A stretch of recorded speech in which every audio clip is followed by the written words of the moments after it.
everyone! Welcome to Canada Stories. My name is Monisha. If you're new here, I make videos related to Canada PR, IELTS, PNP program and lifestyle in Canada. Today's video is about another interesting PNP programs. This program does not require an LMIA. Also, if you are nominated, you get additional 600 points that guarantees your ITA. Not only that, this program is a great opportunity for healthcare professionals like physicians, doctors, nurses, and also pharmacists. It's one of the most popular PNP program, which is British Columbia Provincial Nominee Program, commonly known as BC PNP. As usual, let's check the agenda of today's video. 1. Why should you consider moving to British Columbia? 2. The overview of BC PNP. I'll also be explaining about the streams and substreams of BC PNP. 3 is the eligibility or requirements of BC PNP. And 4th is your registration process. For your convenience, guys, I'm gonna leave the timestamp in the description box below. Feel free to skip to the part that's relevant to you. Without further ado, let's begin. Let's talk about the first agenda of today's video, which is why should you consider moving to British Columbia? Let's check few fascinating facts about British Columbia. Fact number 1, among all the territories and provinces in Canada, British Columbia has the mildest climate. The annual temperature of BC is approximately about 11 degrees Celsius. Fact number 2, guys. BC has 3 UNESCO World Heritage Sites, 6 national parks and 400 provincial parks, which makes BC a perfect place for adventure lovers. Fact number 3, British Columbia is just hours away from major US cities like San Francisco, Seattle and Los Angeles. So, traveling between these cities is quite common. Fact number 4, opportunities in terms of business, career growth is abundant. So guys, these were few interesting facts about British Columbia. Of course, there is more to it, but due to time constraint, I really cannot explain more. So let's quickly move on to the second agenda of the video, which is Overview of British Columbia PNP program. Like I explained in my previous PNP video, guys, based on the labor market demand, if there is a shortage for a particular NOC, then that particular province will come up with a cutoff score which is lesser than the express entry cutoff. Now let's check the pathways in BC PNP. Guys, in BC PNP there are streams and substreams that I will be explaining, and I think it could get confusing because there are a lot of points to discuss under each stream and substream. So what I'm going to do is I'll be explaining it on the screen for you guys so that you don't get confused and understand it better. Moving on to the screen now. There are 3 pathways in BC PNP. So the first one is skilled immigration, which is for skilled and semi-skilled worker. The second pathway is the express entry BC, which is for eligible skilled worker. And the third pathway is the entrepreneur immigration, which is for entrepreneurs who are looking to set up their business in British Columbia.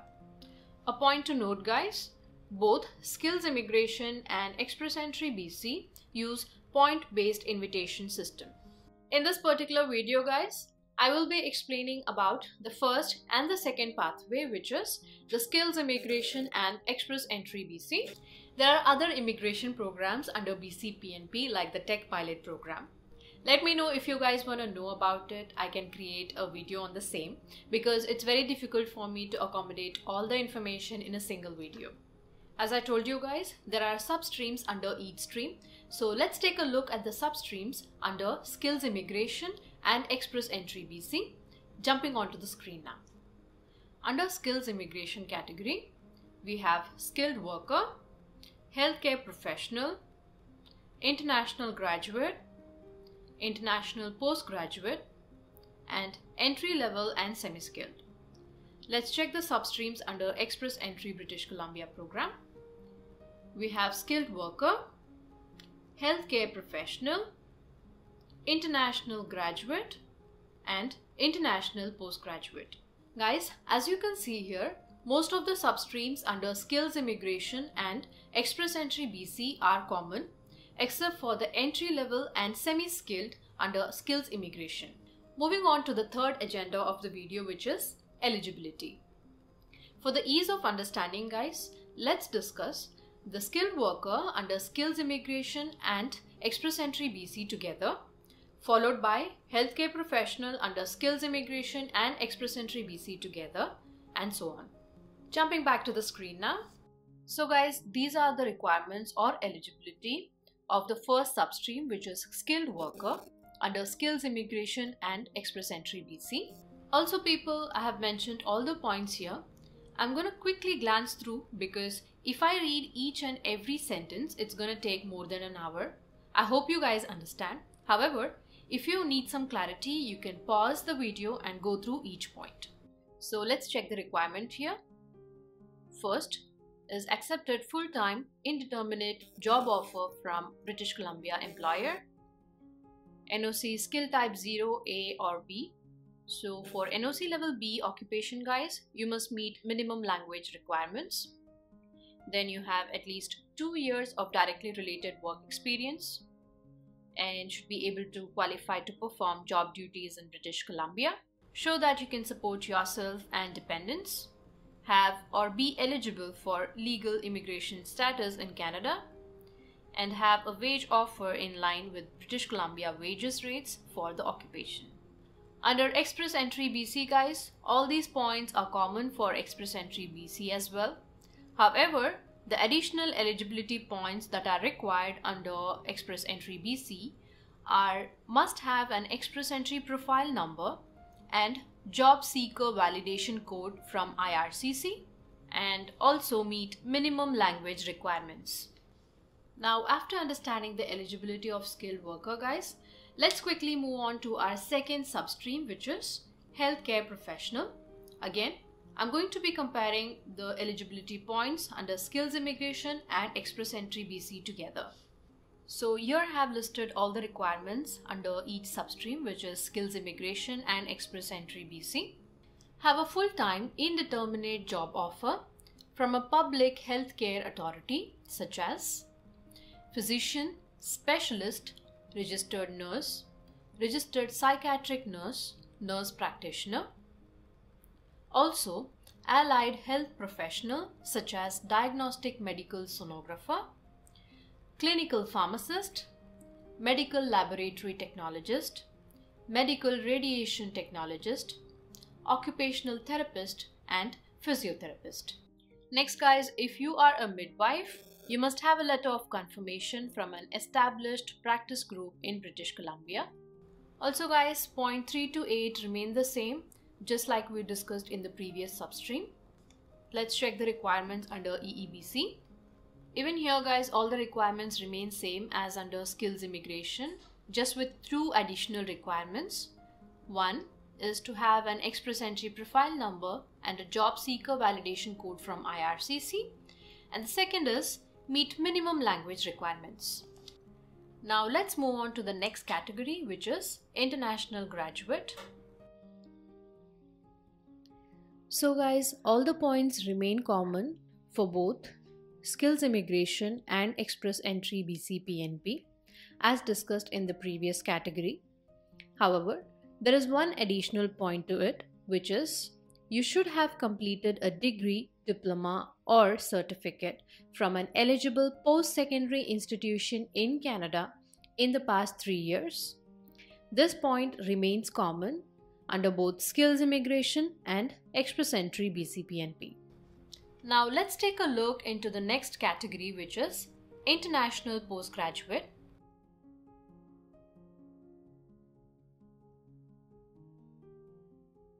So guys, let's first check the degrees that are valid.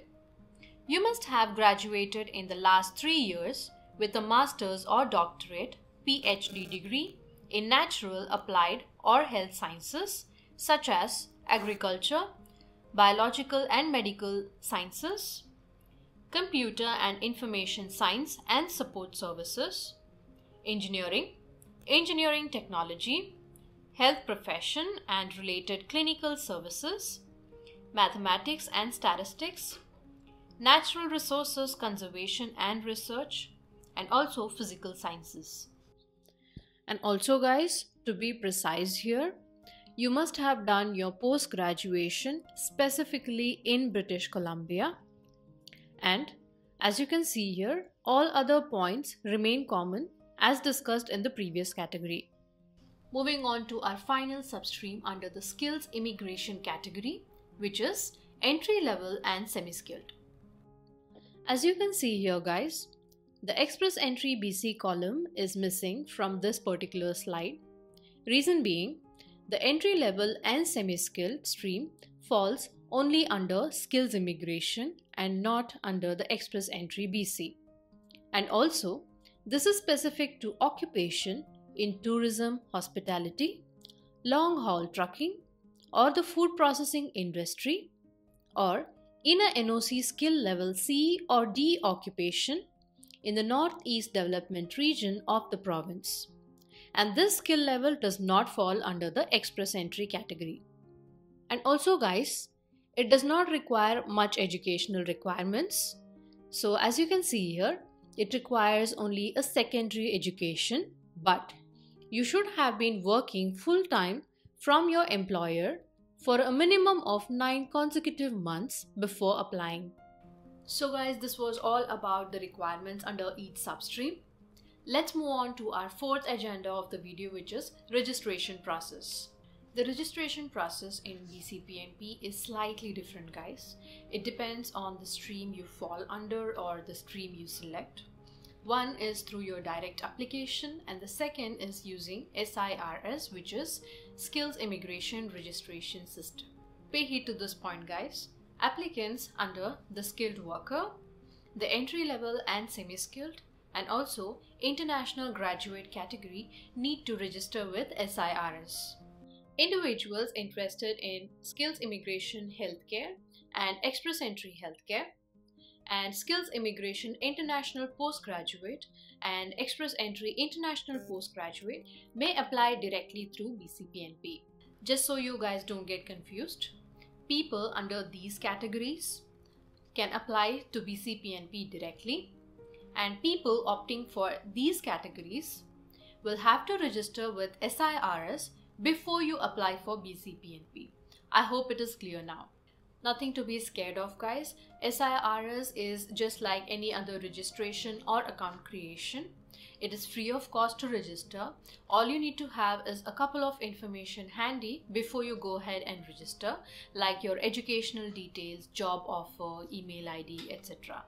Once your registration is complete, your profile will be assessed and a score will be given to you. Now, based on this score, the chances of issuing your ITA will be decided. So by registering with SIRS, you're making an expression of interest, which is commonly known as EOI, to apply for BC PNP. Please note guys, this does not mean you're applying for PR. So basically it means that you're just letting them know that, hey, I'm interested in this particular program. Now let's check how this process works. So once you have your registration done and you receive your registration score, you will be entered into the selection pool for the category in which you have registered, and then you receive a confirmation email which has your BC PNP registration number.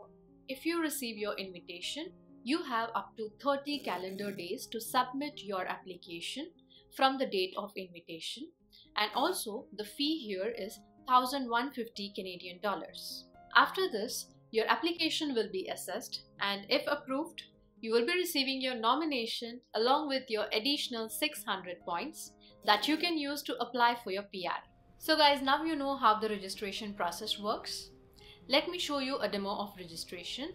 This is going to be a quick online walkthrough. So without wasting much time, let's move back to our screen.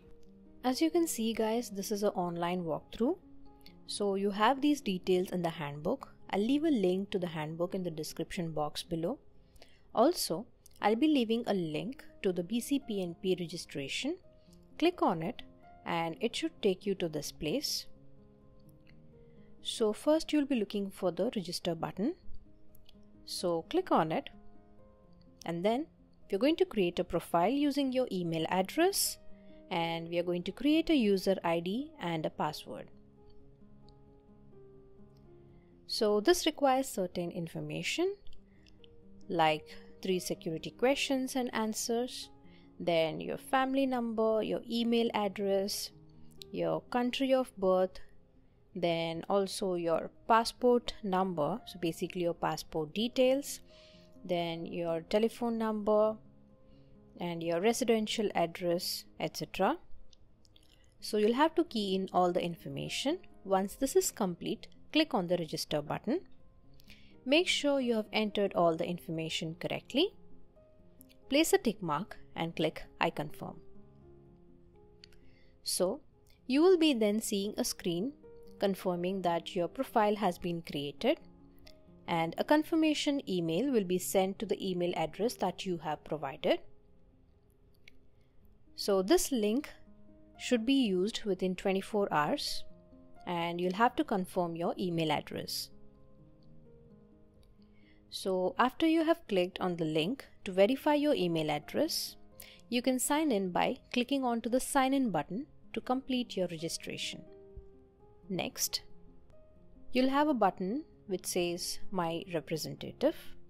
So in case if you have retained a representative, you must provide their details. But I'm going to skip this since we are not retaining a representative.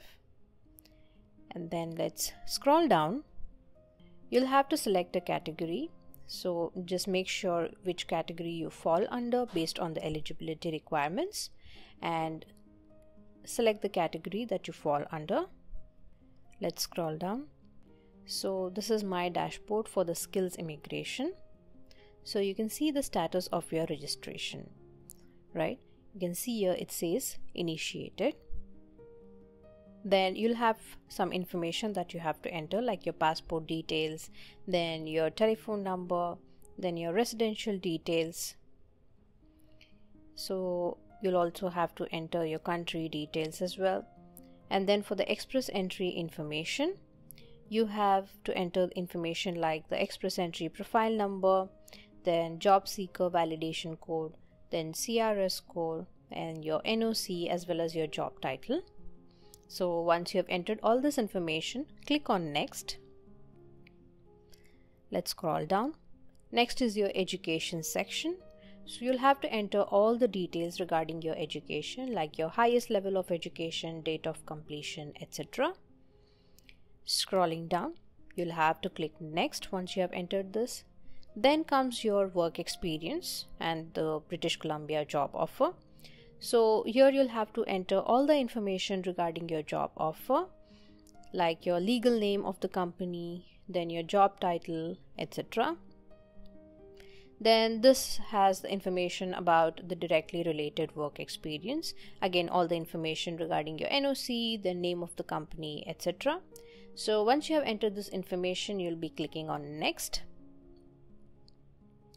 Then this has the information that you need to enter is about the language. So in case you have taken IELTS, you'll have to key in all the scores related to your language like listening, reading, writing, speaking. Key in all the information correctly and click on Next. So this will take you to the last tab which has the Submit button. So you must agree to all the terms and make sure all the information is right, give your consent and click on this box and validate your information. In case if there is any information missing, you can click on this red color background. So this will take you to the place or the field where the information is missing. You can key in the information and then you can click on Submit tab.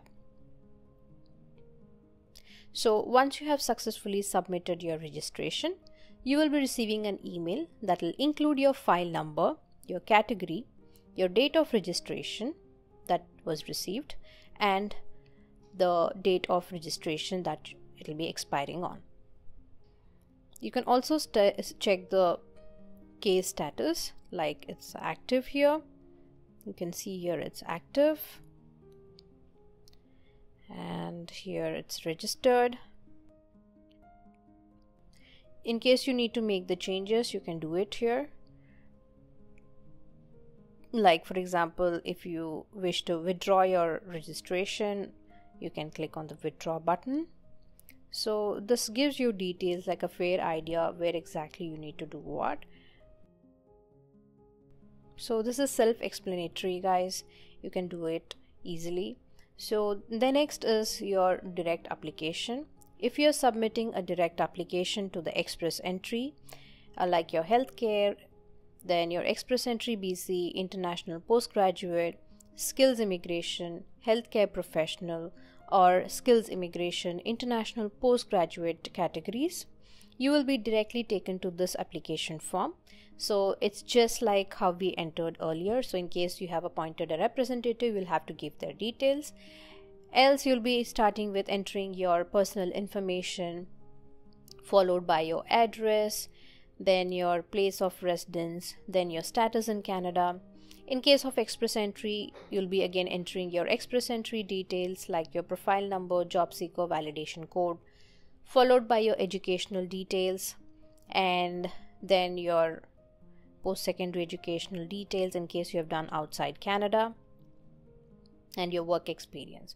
So it is self-explanatory. You can go through this, and it's just like how I explained it in my previous category. And then finally you can click on the submit button. So let me just quickly scroll down for you guys. So you see here the last tab, submit and pay. Okay, so you must give your consent and then validate. In case if there is anything missing, again click on the red tab. It's going to take you to the place or the field where your information is missing. So finally you'll be clicking on submit and pay button. So here it says if all the information in your application is complete, you'll be taken to the payment screen. So you can key in your card details and click on pay now. I hope this helps in your registration process, guys. I have invested a lot of time in making this video and have tried to accommodate maximum important information that you guys need. Do share this video with the people who are in need of it and help the channel grow, guys. And if it feels like too much of information for now, I'll leave a link to the handbook in the description box below for you guys. Please refer to it, guys. You can easily get all the answers to BC PNP in this handbook. If you still have queries regarding BC PNP, I'm there for you guys.